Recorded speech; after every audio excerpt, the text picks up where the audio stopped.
Hey folks, I need to move my keyboard because I was talking and I hit the keyboard and it stopped my video, and I don't know how to edit these videos together. So I'll start over.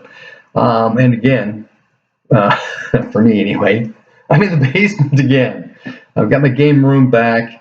It's, as you can hear, it's empty in here. Got the bookshelves up, but there's no books left. And I got my mat board up and my host computer, my other screens. You can see the reflections, right? So I'm getting set up. And I wanted everybody to know we played Elderath last night. And so we start off in what we are calling the Fairy Hill room or cave, because it's actually a cavern inside the Underkeep, because there's actually doors to it. But we're staying there for the 2 nights while the alchemist lady is out for 2 days getting things ready for us to help us out. And on day 2, Wes gets a little restless. He starts thinking, hey, this pathway with the marking stones are meant here, up to the henge. You know, this is a pattern that perhaps in the future sometime he may be able to reproduce somewhere. So he starts mapping out pace count, where the stones are, what runes are on the stones, and Raymond comes along, and Runt comes along with him, and so we're going along, and at one point up around the pathway, Raymond sees an apparition of a boy with a great sword strapped to his back. You know, it's a natural great sword, there's a dragon across the ground behind it, right? He says, hey, did you guys see that? Did you see that? We can't, we don't. And so he's explaining to us that there's this boy with a great sword dragging along, and then into this frame that he can see walks a girl. I believe she was older than the boy, but you know, not old. She's still a girl. And with her is this orb. As they get close to the henge, the runes light up, which they've done for us, but inside the henge gets all hazy. And then the orb goes through, and the boy and the girl go through. And so Wes and Raymond are talking back and forth, like, what does this really mean? Is it a good sign? Is it a bad sign? Do we need to find this orb thing in order to use these henge things? Or, you know, what? Maybe they wish their death.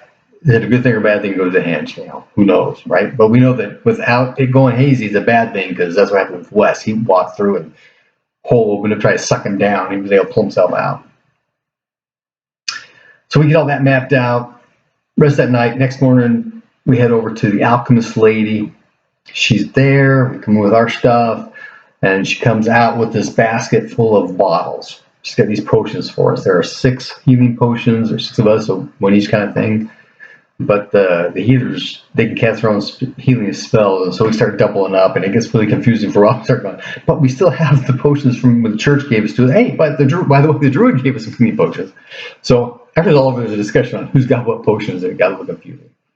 But there are also some poison resistance potions and some mana restoration potions to get magic points back, like you get hit points back with healing potions. And there are 2 water breathing potions. And when I hear that, I think Grendel's mother in a cave under the water kind of thing. Where are we going? What kind of witch is this? But he doesn't say anything. I don't say anything. But the alchemist wants the book, plus all the plate and silverware too. And for these potions, but then she tells us that where we need to go, she's just scouting around, and where we need to go is south and central in the swamp. Okay, so that information is rather valuable. Is it worth the book, though? We're not sure. Raymond finally acquiesces with a caveat that we would like the opportunity to come back and review the book ourselves, you know, once she's done with it, or you know, even while she's looking at it, she's still reading it, can we have a chance to read through and look at it too? And she kind of says yes. I don't remember the exact words now, but the feeling that I have was maybe, you know, that kind of thing. You know, do we meet up with her at the right time, the right place, and is the book there? You know, do the stars align in heaven? So she opens up a door, we push in the chest, she pushes out the basket, we take the basket, and off we go. Up out of the swamp. By the time we hit the camping area, the campsite, it's, you know, midday, we stop, we have lunch, rest a little bit, and then we head south. south are hills on the west and swamp on the east. And so we're heading, in between the two, but towards the hillside, right, to stay safe. And we get to a spot, okay, it's getting dark. Look for camping spot. Hey, we need to make some kind of a blind for the fire so we can keep the light from shining out everywhere. And Alexander's able to put something together for us really well. It worked really nice for us that night. Next day we're going along and we find this tree has been knocked down in front of the path we were, well, it's not path, the way that we're going. And it's a pine tree, it's pretty long. And it was all splintered up, so it was kind of like pushed over. And I was thinking, giants. But in retrospect, I think it was the dragon. But anyway, there's this tree, and at the top, it's been stripped of all of the limbs, except at the very top, there's still some of the limbs, pointing out. And I believe it was Runt, it may have been Alvis. I still get it too confused all the time. They sound the same. Says, so does it look like maybe like an arrow? And yeah, it does. Okay, and we're pointing into the swamp. So we send Alexander up a tree, looking for any kind of landmarks out there, way this arrow tree is pointing, right? And he says, yeah, there's some trees out there that, okay, that's our azimuth, right? And then we get down and we head towards the swamp. Once we get to the swamp, though, Wes kind of turns around and looks back at the tree, arrow tree, right? And he looks up for some kind of defining landmarks behind us. That if we get lost, okay, we look back at the hills. Okay, we need to go that way, kind of thing. So we've got landmarks to where we're going and landmarks where we came from. So we shouldn't get too lost. And so we're looking for some high ground as well. And sure enough, I believe it was Alexander again. Yeah, there's a raised area here, nice and dry. So we're walking along that way, and every once in a while we start seeing paving stones again. Okay, so this is an ancient road. And somebody was thinking back, if we go back that way, that's probably where the bridge is that crosses the river. So maybe there's some connection here. Yeah, nice. So we're traveling along the road into the swamp. And we come to an area with lots of mounds, and there are structures on these mounds, and there's these stick figures standing up around. And we get the idea, okay, maybe this is one of those ancient battlegrounds. And by the way, the alchemist lady did tell us to stay away from the ancient battleground because there's plenty of undead there, and you don't want to be messing with that. And so we're trucking through, but as we're going through, I believe it was Tindo gets a vision of the battle that was here, ghostly images of rampaging battles, people dying, and all kinds of slaughter and mayhem. It's so real to her that she gets completely disoriented. So we start, bring her along, grab her, keep her going, kind of thing. Eventually, we get out of that area of the swamp, that battleground, and she's able to reorient herself. That was horrible. Tells us all the things she saw. And we continue on. We finally get to like a bowl, and it's wet inside, and there are trees all around with the roots exposed, and there are candles lit around all over on these roots of these trees. And there's a pretty thick canopy of trees up above us, plus the clouds are coming in, so it's getting dark. And as we're searching around, we find this one tree. In between the roots, there's a cavern, a hole, right, going down inside. And of course, first thing I'm thinking of is Grandpa Willow, right, from The Hobbit. Go inside, and the roots start crawling around us. So we start going forward, and as we do, 5 skeletons rise up out of the muck. And they're just kind of standing there, so we get a surprise round kind of thing. So we attack, and the Raymond comes through with his, turn undead thing that disintegrates them all. And so we get closer to where the cavern is, and Wes starts trying to cast a light on Alexander's sword, because Alexander's going to be the point man. If he's got his sword glowing, he can just pull it out a little bit to get some glow coming thing, and when he pulls it all out, he can see around. It's a 10-foot radius light kind of deal, right? But 3 times he tried, and it didn't work. Well, on that 3rd try, everybody else is looking around because 5 more skeletons rised up out of the muck, and they attack. And so Wes is kind of out of the way. He's casting that 3rd light spell, or trying to when it fails. And everybody else is engaging. Alexander lets go of his sword, and since Wes is trying to cast a spell, he's got it there anyway, so it's not going to get lost. And pulls out his bow and shoots an arrow at one of the skeletons. And we've all learned by now that edged weapons do not as much damage as crushing weapons, right? And that piercing weapons do even less, right? But he got like a critical hit on the creature, and so he did some damage, not much, but he did some damage. And then he fumbles. No, he doesn't. He gets hit in the leg, and that got specialed. Yeah, he got a slash on the leg. It went through his armor, so it got, some really decent damage. His leg went like -3, if I remember right. And so he goes down in the muck. He's there by Raymond.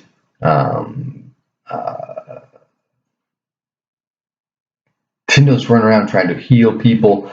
Runt is in the back, and Alvis is behind Raymond. They're kind of strung out this way, and then Wes is over here. So Wes starts firing double strength shock bolts at the skeletons from the top down. So he's got aim. He's got clean shot at them, kind of thing. And we decided last time that since these are intense light beams, that armor can absorb. And while I don't roll for location, it's still a bad thing to fire into melee, and we'll get that in a second. But oh shoot, we're at 12 minutes. Take out one of the skeletons. Raymond's fighting. He's trying to get his turn undid thing off, and it doesn't. He keeps failing at that, or they make saves. I don't remember now what happened. But then there's 2 guys, Tindo and Runt are on one. So Wes had line of sight to that, was going to fire, but it was okay. You're firing into melee, so okay. So he doesn't. What's he do instead? I don't remember. But at this point, we're just down to 2 skeletons. So I think he's actually going back. He's going to try to do the light on the sword again. They're going to be done here in a second anyway. And sure enough, whack. Skeletons are all gone. The light spell does not work, so Wes is fed up and just does the projected light out of his palm, so he's got the light. And that one worked. So he and Alexander go forward. Iblis comes up behind us. Alexander's first. Wes is kind of behind him. Alexander's hugging this side, but this is the side that Wes is on, or what? Yeah, Wes is on with the light, so it was a little confusing. But anyway, after a little bit, there's stairs going down. It goes to a room. There's a cauldron on the fire. It's bubbling. There's a portcullis off to one side. Stairs on the fire side, and another hallway. Wes and Alexander are the only ones down there at the time. A girl comes up to the portcullis, all disheveled, raggedy clothes, saying something like she's coming. And so I tell Alex, hey, she's coming. And Alexander's looking around, and he found this jar with a flower in it. Apparently there's some kind of special word for that kind of thing. It's like from Beauty and the Beast, the cartoon, right? Flowers inside the jar deal. But as he reaches for it, he burns him, not hot, but I was thinking, what Brian was thinking that this flower, because he didn't realize it was in a jar at the time, that this flower is what the witch is using to create acid stuff. Don't know why I went that way, but that's what I was thinking.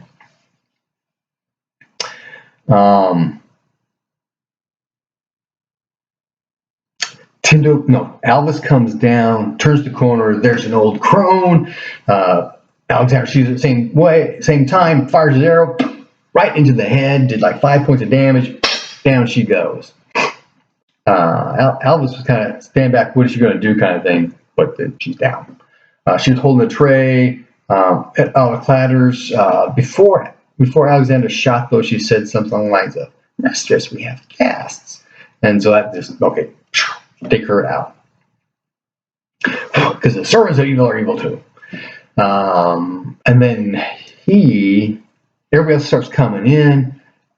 Alexander goes up the stairs. Alvis goes down the hall. There's another room with table and stuff, potion making stuff, right? And going up the stairs, there's a room. There's a bed, table, chest.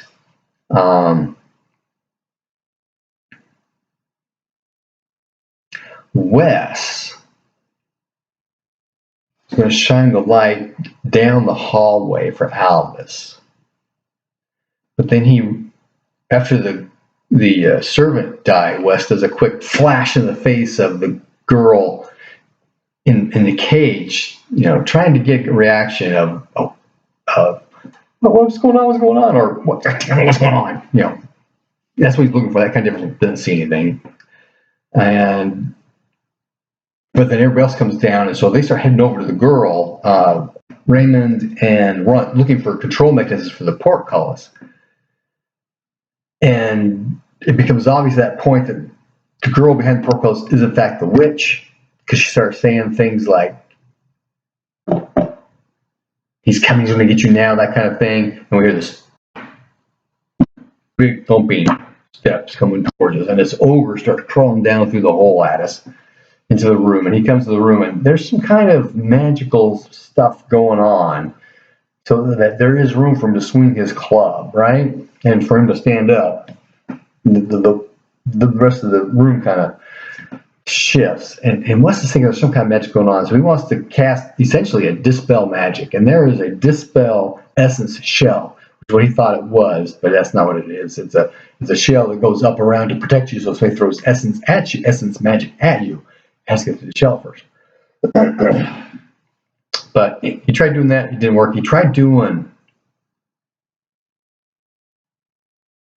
Sleep 10 on what we thought was the girl before she turned into a witch, and that didn't go. That was kind of the transition. Okay, we know this is the witch now kind of thing, because there's lots of power protecting her.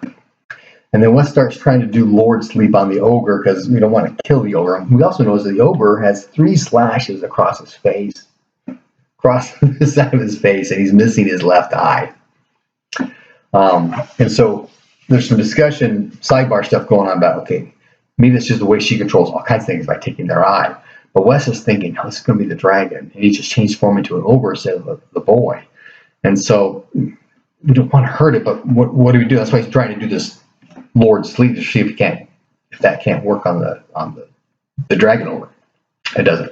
He also notices that the ogre is swinging with these wide sweeping arches, like a sweeping blow kind of thing. So he hits 3 of us, knocks us out of the way, but only taking a couple of points of damage from falling down kind of deal. And so, Wes knows that this ogre is trying not to hurt us. And he started to say, "I missed you, I'm going to try again harder," kind of stuff to keep the witch, because the witch is telling him, "Kill him! I told you to kill him!" And there's like 3 times he's doing these sweeping blows at us. And one time, he hit the far wall, and the jar with the flour fell out and fell to the ground. Second time he hit, and it rolls over towards Alvis. So Alvis looks down at it, and Brian is thinking that this is, an offensive magic kind of thing, and he wanted to actually throw it at the witch to kill her with it kind of thing, right? But Alvis takes the tip of his sword and flips it towards the ogre, and the ogre stops and looks down and he picks it up and says, "Are you giving this to me?" And Alvis says, "Yes." And at that, he looks at the witch, crushes it, and his eye falls out into his other hand. And he takes his eye, he puts it in his left eye, and looks at her and turns into the dragon.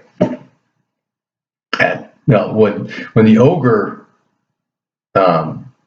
first got the stuff, we had a round of reactions, and both Alvis and I or Tindo and I were on this side, which we backed up against the wall, get out of the way of the ogre, and then it turns out the dragon, and then Raymond and Runt are in the way, so they try to get out of the way of the dragon.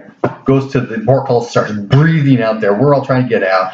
The acid spray is splashing out everywhere, so we all have to, make dodge saving throws and stuff to keep from taking damage. We take a little bit of damage every round. It took us 2 rounds to get everybody out of there. Alexander was up in the room and he wanted to grab that chest and drag it out, but he kept asking, how heavy is it? What are you going to do? Grab it and drag it and see how long it takes you to move, the first round, how far do you go kind of stuff. And no, it's not worth the time because he's taking acid damage while this is going on too. But eventually we all get out and we wait, and then the dragon comes out. And there's, I got notes. Hold on here. It's the swamp, twisting trees, skeletons into the cavern. Prisoner, kill them! I told you to kill them! They take damage on the way out. Okay, so before the dragon comes out, we see a bunch of us make our rolls, and we see a spirit. These sparkling lights come up out of the ground over there, and there's just cackling as it flies away. And then the dragon comes out. And he tells us that we can have whatever we want out of the lair, and that he will answer each of us one question. Now, these dragons are ancient, and so they know a lot. And while he's actually a smaller dragon, obviously still knows a lot, right? But there's a question, what does he really know? Sorry, we're getting to 21 minutes now. But that reminds me. In the description is the live play. Unfortunately, we took a break about an hour in, and I forgot to turn it back on after we got back. So I think we get the part where we're discussing the treasure stuff at the end, but all the fighting is missing. So Runt asks him, "What's your name?" And the dragon gets this really scowly look on him and says, "I cannot tell you my true name." And that actually ties into ancient history stuff with me as a player and Bruce as a player and true names. I know about true names. If you know somebody's true name, it has ties in directly with demons, right? If you know a demon's true name, you can control it. You can cast magic. It has no defenses against you, that kind of thing, right? So the dragon can tell him his true name, but he says, "You can call me Sam." And then Wes asks, "What is the alchemist's name?" He says, "While it's not her true name, you may know her as Professor Thanacy James."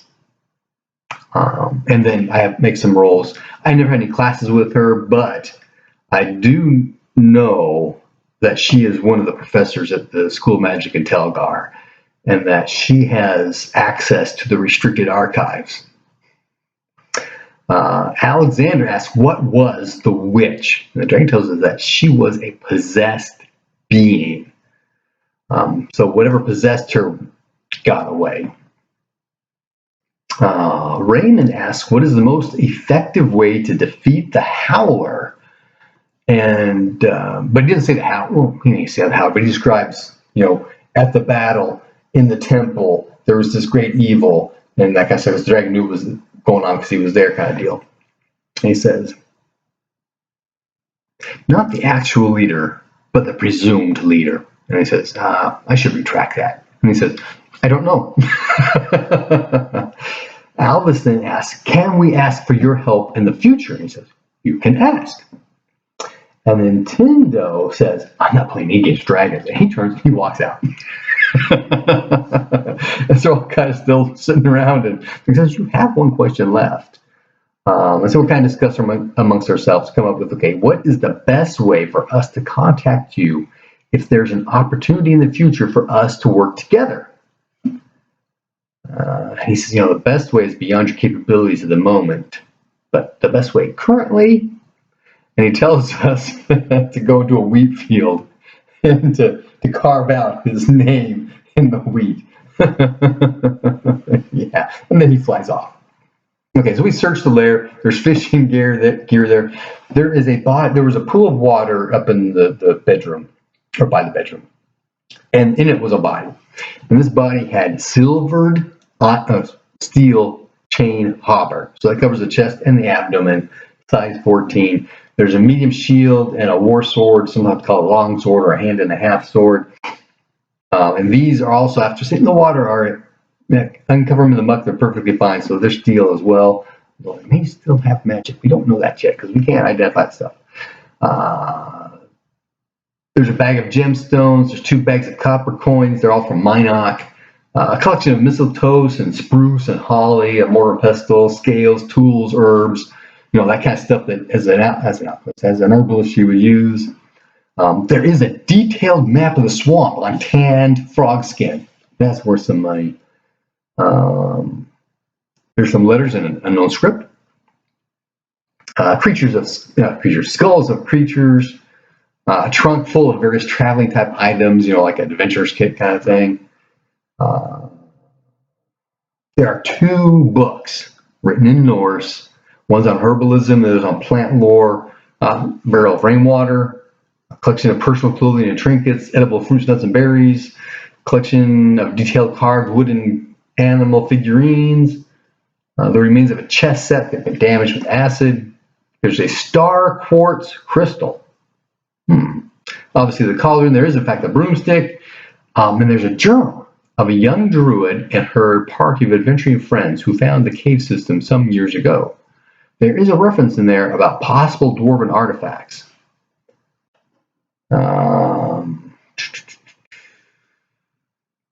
So we spend the night in the cave, keeping watch out the whole kind of deal. And in the middle of the night, the girl wakes up screaming. Try talking to her in Norse. Raymond knows some Norse, so she calmed down a little bit, but she's out of control. So we cast Calm Spirit. I don't know if Calm Spirits are that night or if I did a sleep, but we got her back to sleep anyway. But she appears to be in her mid to late 20s, right? The next morning, before she gets up, we cast Calm Spirits on her, and we have breakfast ready. Well, Tindo casts Calm Spirits. Tindo has breakfast ready for her. So she wakes up, and she sees Tindo and the food, and she's got Calm Spirits, so she makes a connection there. Her name's Chloe. She was captured on a boat that was headed for Kars. And she was in a really big city. She was separated from her parents, who she was traveling with. They're all put in cages. And then things got dark and confusing, and then she woke up here. Raymond gets the impression that she's younger. She's acting. That's the impression comes out. She's acting younger than she looks. And so somebody asked her how old she is, and she says she's 12. So for like 10, 15 years, she's been possessed here, serving the witch. Holy cow. And so Wes is saying, we got to get her to Telgar, to a home where she can get some magical treatment to take care of her, to get her, caught up, or at least, taken care of.